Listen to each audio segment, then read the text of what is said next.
It's been a bit. Uh, Welcome to my new video. I know it's been a few weeks since, well, months really, since I've made a new one. But it's for a good reason this time, and that's what I'm explaining here. So, first of all, let's just get into this. This is obviously not a this is not a Forsaken video, which is hence why I titled it this. Uh, about 3 months ago, me and my friend Campty had an idea of making a game, and it's heavily inspired by Forsaken. We're working on it now, really. Uh, you could kind of call it a Forsaken clone. It, but it has our own character's own lore to the game, stuff like that. Uh, and even just like, well, hmm. Yeah, we also like some most Forsaken clothes besides like some certain ones. We actually are using our own stuff. N- but yeah, there'll also be some Testo exclusive characters. But yeah, we're base our game really now think about it is basically just a Forsaken clone. Hmm. But even if it's still counted as a clone, we're still very passionate about it. We've we're we've yeah, it's been 3 months in the work now. Uh we have a lot of stuff and when I say I'm not even covering like 1% of the stuff we have for this game, I mean it. So let's get right into it. Alright. First of all, let's start with why we started doing, why we are working on this. 'Cause why did we start it? That's definitely a question some of you probably have. Uh, first of all, me and Campsy, we're pretty big fans of Forsaken. I have like 300 hours, I'm pretty sure, about there, 300 to 320, I think. And he has also like the same amount of time. So we are pretty big fans of the game, playing it a lot. And basically we're in an idea one day. Yeah, we're in VC one day. He working on some talking and he was working on something, which is when I got the idea of a Forsaken game, but with our own characters. We don't have a name for it yet, so which is still being decided. I've just been calling it Banishment temporarily. That's a temporary name. It might be the full name, might not be. It, we don't know yet. Uh, but yeah, we put a lot into this. We have our own characters, own lore, maps, and so much more. Uh, it's same concept as Forsaken, really, but there's also specific tasks, custom threat. Yeah, there is also other threats besides the killers. There's depending on the map. So, like for instance, there could be a map with the same task as another one, but that tab, that map would have a specific threat on it also. For an example of this, a map, two maps that require you to like open a bunch of chests to reduce time, but one map will have like a giant shark that can kill you.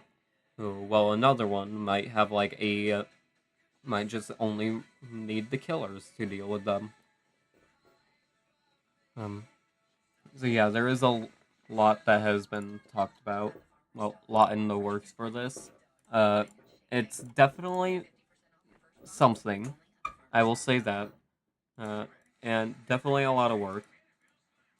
Um, but anyways, I I'll go over to concept art right now. Actually, I'll start talk about that. All right. This part is gonna be short as all of it. Well, this video is all out of order in development. Really, I'm yeah. The script was written on the 19th. The gameplay is recorded back all the way in the well, the gameplay I put in here is all the way back on the 18th at like 3 a.m. So really, it's kind of 17th. Mm. This audio I wrote in the script that it's the 20th or 21st. It's the 24th. I'm working on this, and yeah, I'll put on screen now how when I'm editing this. So yeah, I'm completely out of whack here. Anyways, yeah, I'm gonna put on two concept arts of characters that I was working on stream. I will be. I'll also be. Yeah, yeah, I can't speak. I will also be explaining them in the next section of the stuff. But yeah, first of all, here we got Full Controlled Neofu, a killer planned for release.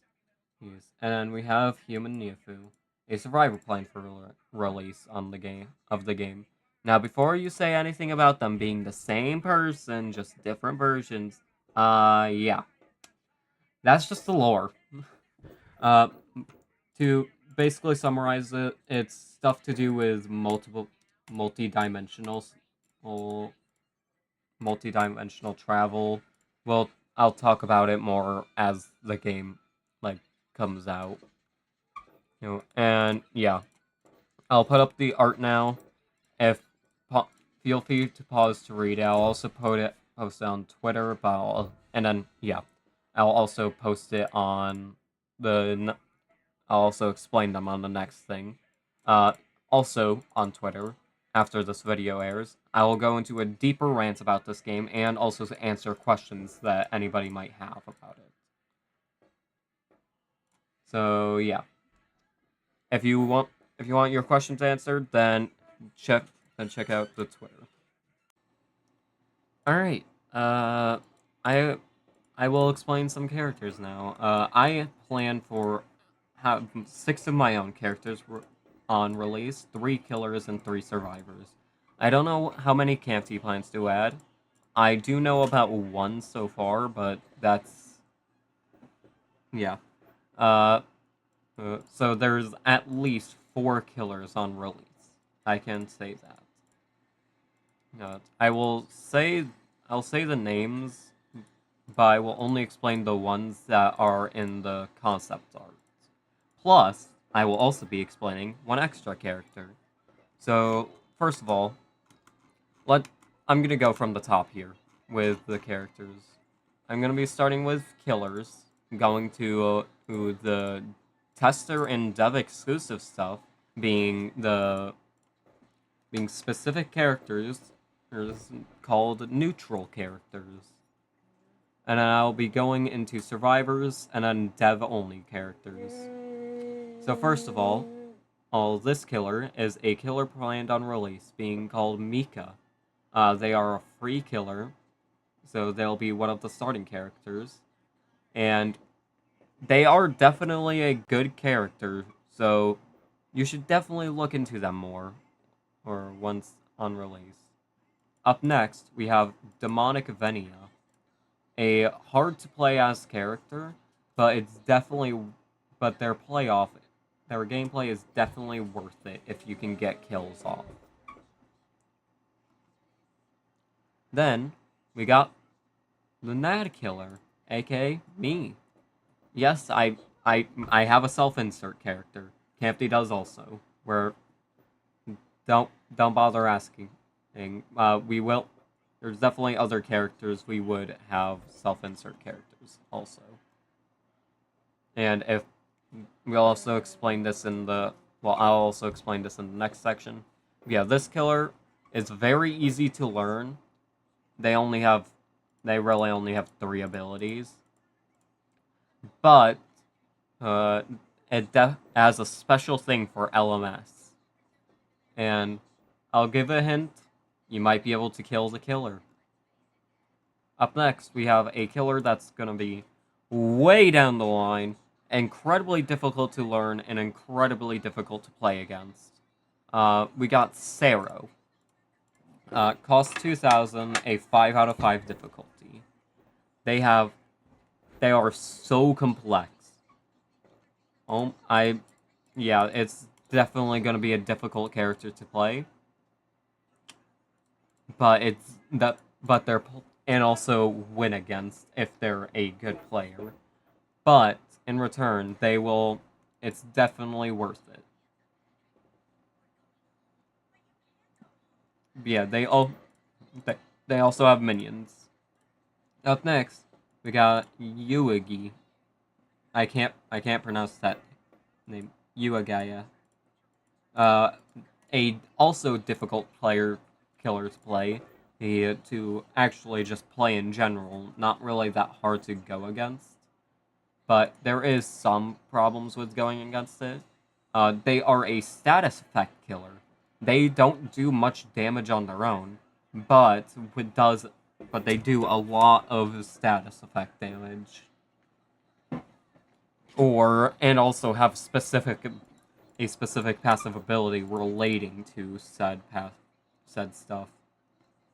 Up next, we have Nebula, a pretty simple killer to play, but there's still some still some difficulty to them. Definitely someone you might want to look into. Then we got Full Controlled Nifu, someone I will actually explain right now.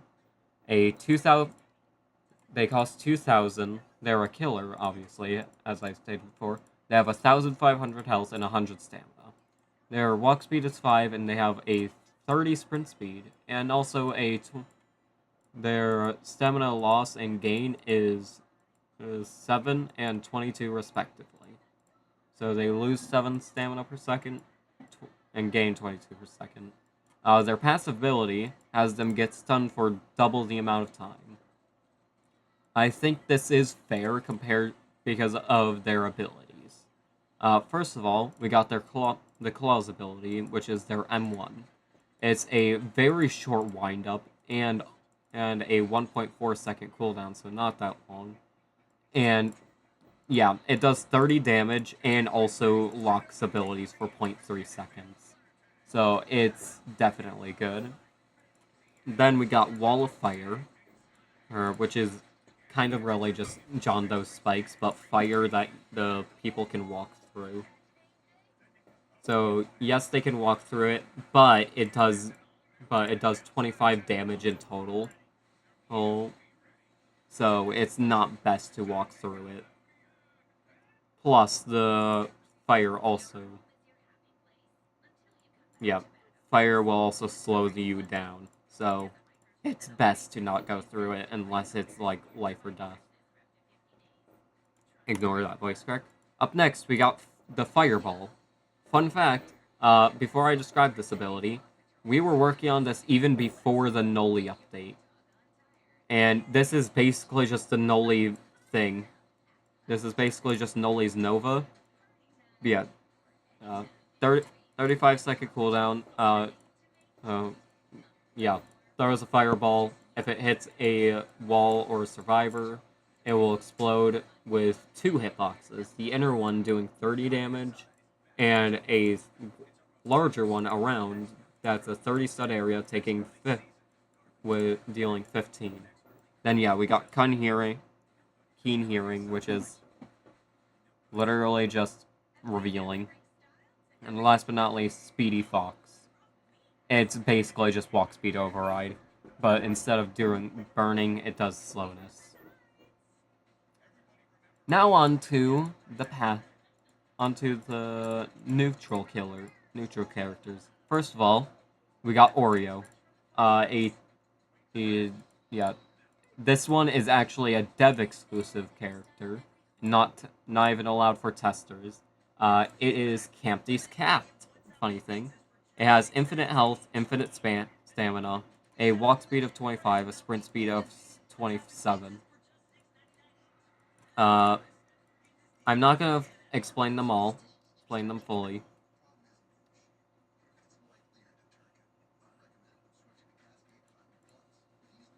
Yeah. Not actually. I'll explain their passive. Cuteness. Oreo is a cute cat. Why would you try to hurt them? If you try to hurt Oreo, and you hit them, you take 3,000 damage instantly. But also, Oreo's position is revealed to everybody around them.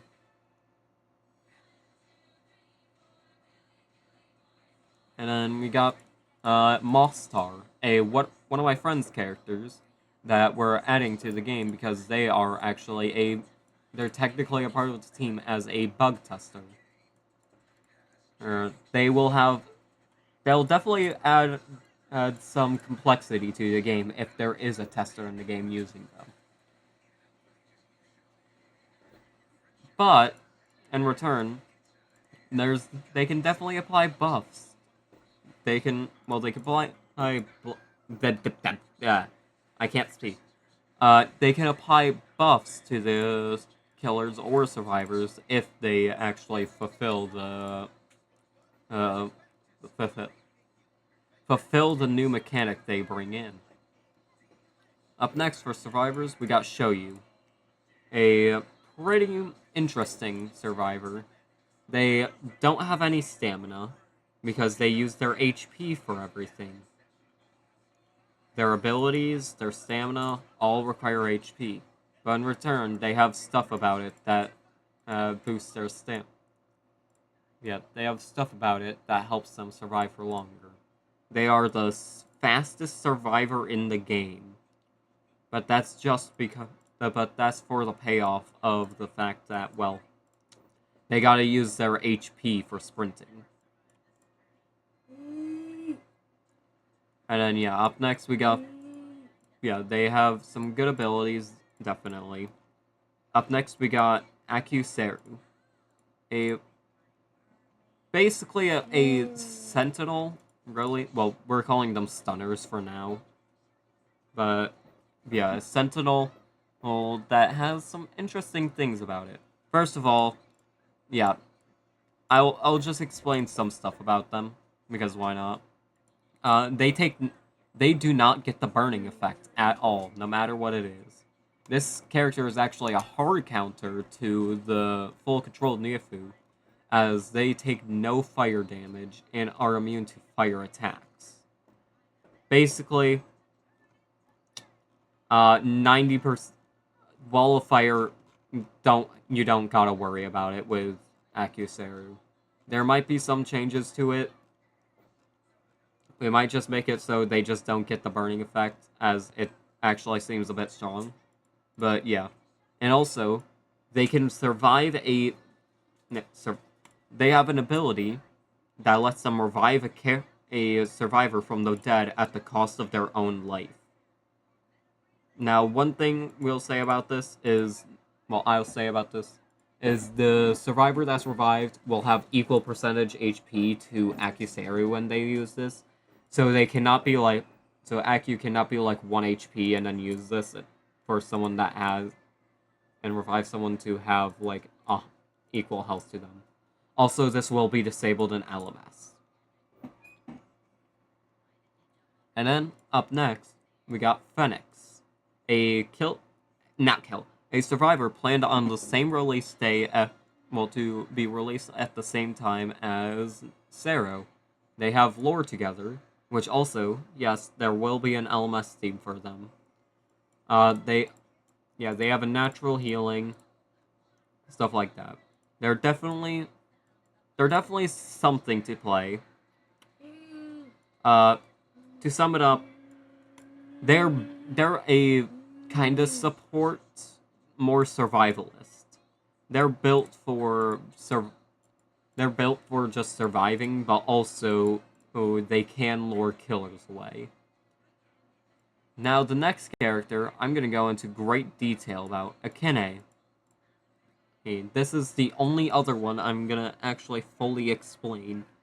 They are a survivor that costs 800. They're not that difficult to play, and their ability, they have a passive ability called Location Lockdown, where they can where when a killer is stunned, they will get their position will get revealed to Akene for 4 seconds, but only to you. They have their two abilities are Claw Slash and Gas Bomb. Gas Bomb, they can throw a bomb out. Oh, and if a killer gets within 15 studs of it, it'll explode in a 40 stud area, and the killer will get stunned for 5 seconds, taking 60 damage. The bomb will auto-explode after 60 seconds also. And then after that, we got Claw Slash. Yeah. Basically, Akene slashes with their claws. The killer will get stunned for 3 seconds and take 30 damage. Pretty simple there. I'll also explain lore after this. Then, we got, Venia. A kind of difficult person to play. It's kind of like combining Elliot and Dusika. They have a heal ability. They have a survivor boosting ability, and a survivor buff ability, and killer nerf ability. And then last but not least for survivors, we got Human Niafu. A difficult character to... Well, not really that difficult to play, but they have a pretty high stamina count. Honestly, might nerf that, actually. But they only have 80 max health.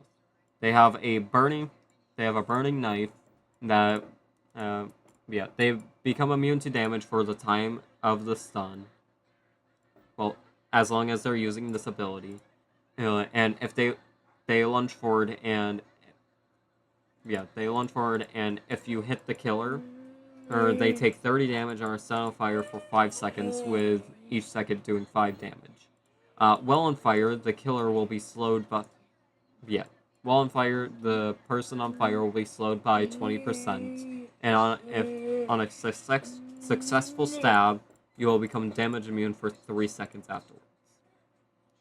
Now, one thing about this that I actually forgot to put down on the concept art is if they get a backstab off, kind of like 2-time, they will stun also, and the burning will go for longer. Then we got Funeral Play, a 90-second cooldown ability with a 4.5 second windup. After that, you heal 70 HP. Pretty strong if you can get distance. And then lastly, Vanish. It's a 6-second windup, so pretty long. But afterwards, you get put to the furthest survivor spawn, and you go invisible for 10 seconds. Their best ability is definitely the knife, but the two other abilities definitely are useful in certain situations. Now on to dev characters, where I will go in some depth about them, but not that much. So first of all, we got Dan's, a dev killer. If you can't guess by this, it's basically Sans, but for reasons, it's called Dan's. Their first ability, Strafe Left. A 0.5... Strafe Left, Strafe Right. Those are their first two abilities. Pretty short cooldowns. And they just go 10 steps to the left or right. Then we got Bone Stab. It's basically just they shoot a bone out of the ground 30 feet in front of them, doing 4. If the survivor gets hit, they take 40 damage. We got Big Monster Beam, a 5-second cooldown, and just basically the Gaster Blasters. And if a survivor gets hit, they take 35 damage. Last but not least, Death Circle, the longest cooldown for this character being 30 seconds. And just a bunch of Gaster Blasters basically appear in a circle, all 50 suds in front of them. If a survivor is in the middle, in that circle, they take 900 damage, dying instantly. And then the other one is me, again, but as a dev survivor. Difficulty dev out of dev. Yep. They have 800 health and 120 stamina. They have a walk speed of 10, sprint speed of 25, yeah, stuff like that. Their passive ability is Reverted Killer. Killers do double damage to them, but Nad will know the killer's position constantly. Now, their abilities are definitely strong, but that's just because Death Killer. They have a left mouse button ability. They have a right mouse button ability. The I'm gonna change that. This was before 6-7 was even a thing. Slash and cut does 67 damage if hitting a killer. It's a 0.25 second wind up. Yeah, stuff like that. Drawing pain. A 3-second wind up where Nad slashes the ground while moving forward, and then they set up a wall of spikes in front of them, which 450 says that lasts for 40 seconds. If a killer is hit by them, they take 50 damage and are stunned for 3 seconds. After getting unstunned, but the killer will get speed 1 for 5 seconds after getting unstunned. Dark Void. Yeah, Nad stands still for 6 seconds, making a circle on the ground. Once the circle is fully... They can do the circle fully interrupted, the killer gets cursed with slowness, with getting slowed by 30% and having their position revealed to all survivors for 30 seconds, will Nad get speed 2 for 15 seconds. And then up next, we got Lunging Combo. Yeah, Nad lunges forward 90 studs. If they hit a killer, they'll be put into a attack animation, taking 170 damage from the combo before the killer is knocked back for 40 studs from Nad. They will not get stunned from this, though. And yeah, Shade Swap. Nad slams the ground before every survivor is teleported to a random survivor spawn, and the killer's position is revealed to everybody for 5 seconds, with everybody getting speed 2 for 5 seconds. Then this last ability is is closely related to the passive ability of Nad. But it's not a ability, instead it is a ability lock till LMS. The Nad and the killer are teleported to the Dark Void, and with the timer getting paused. They have to fight to the death. If Nad wins, the survivors win that round. If the killer wins, if the killer kills Nad, then the killers win that round. So yeah, pretty interesting thing. Oh yeah, I forgot. There's some more here I forgot to bring up. We got Tsuki, a pretty interesting killer. It's very built for targeting, and definitely needs teamwork. Good teamwork if you're going against them. We got Herleth, a difficult killer to play because they have no real damaging things to do themselves. Instead, they rely on minions. And then up next we got Alan, basically a very difficult person to play. They're basically built for just juking. They have no abilities. Besides 2 passive abilities. Which actually, I'll explain them. Their first passive ability gives them speed 3 for 7 seconds when someone dies, and the other one just has them get double XP. This survivor is basically built for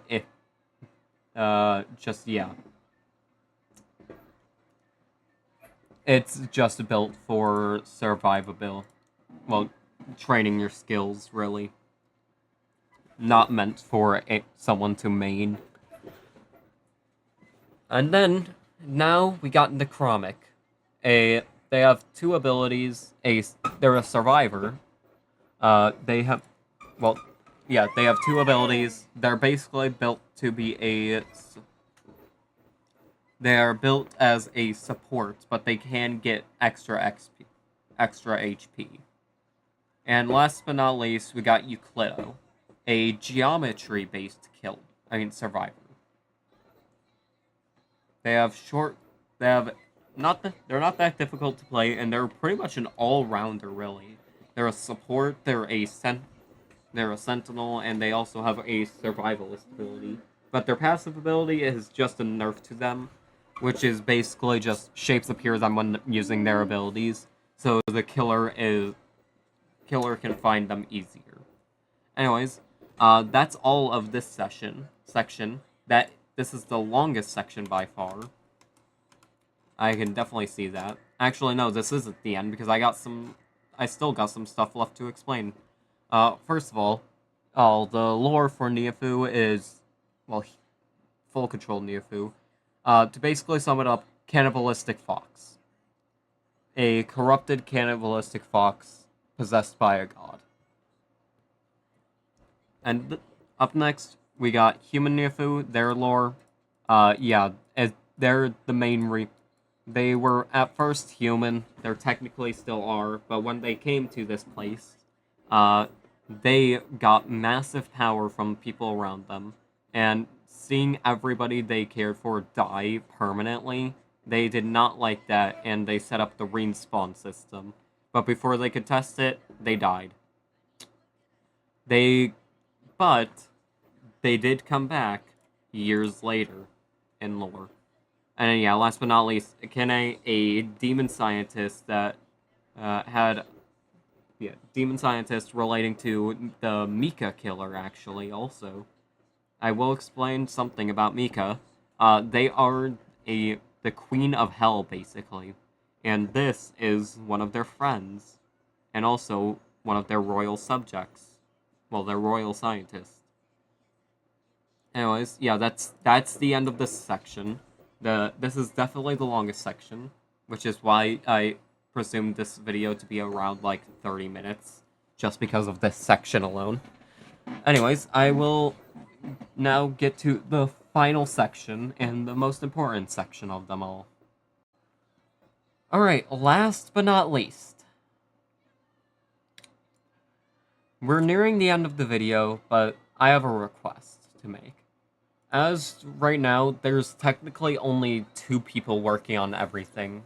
We have one other person, but they're a tester. And yeah, me and Campty, we don't have the best experience with making games.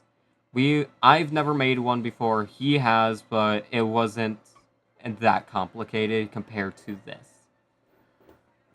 So, with this, I'll also be explaining this on Twitter. We are asking game developers and voice actors of Roblox if you want to help me and him, if you want to help us just in general, reach out to me in Twitter DMs. And basically, I'll talk to you then. If I think you're a very good fit for the team, then I will add you to the team to help us working on this stuff. I cannot confirm if you will get paid, though. This is the downside, though. Me and Campty, definitely don't have money, really. So yeah, we can't confirm if you will get paid. The payment will basically be based on how good you guys do with the game. Well, helping us with the game.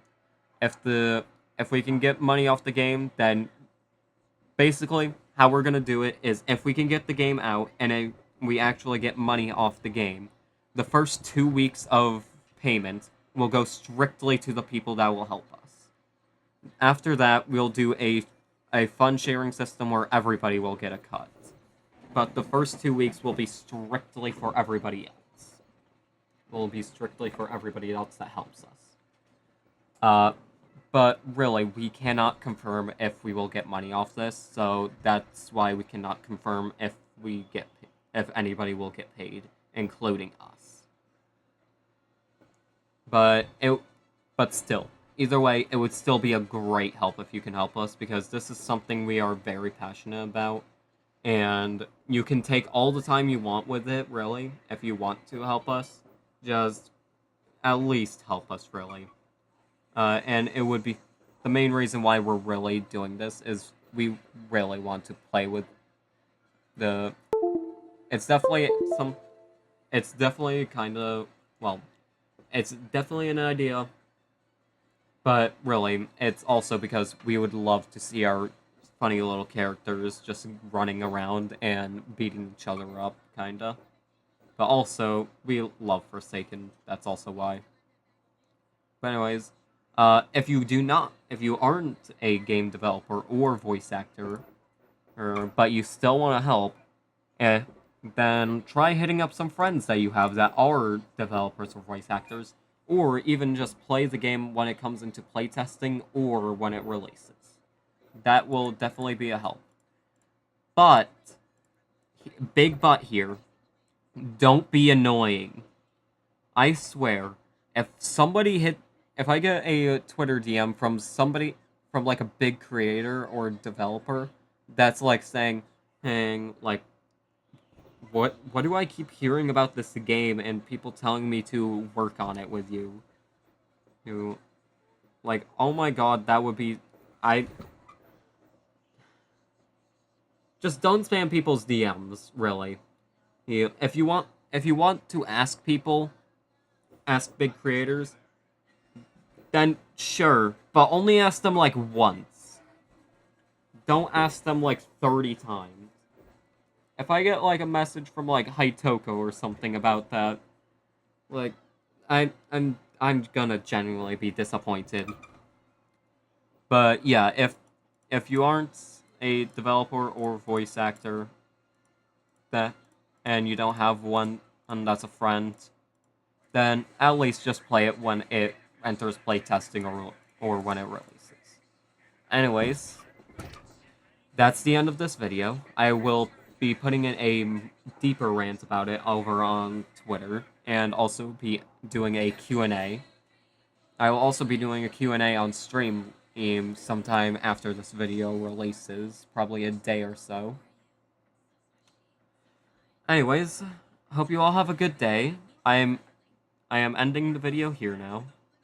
So, see you all. Have a good one. Remember to hydrate.